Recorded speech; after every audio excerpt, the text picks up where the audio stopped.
এক চাকার উপরে কত সুন্দরভাবে মোটরসাইকেল চালাইতে, এর কি মরণের কি ভয় নাই?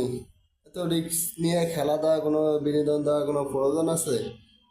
এত খাটনি করি। সবাই একটু কমেন্টে একটু জানাবেন তো, খেলাটা কি এত রিস্ক দেওয়ার প্রয়োজন আছে? সবাই একটু জানাবেন। আমি জীবনে প্রথমবার দেখতেছি এই খেলাটা।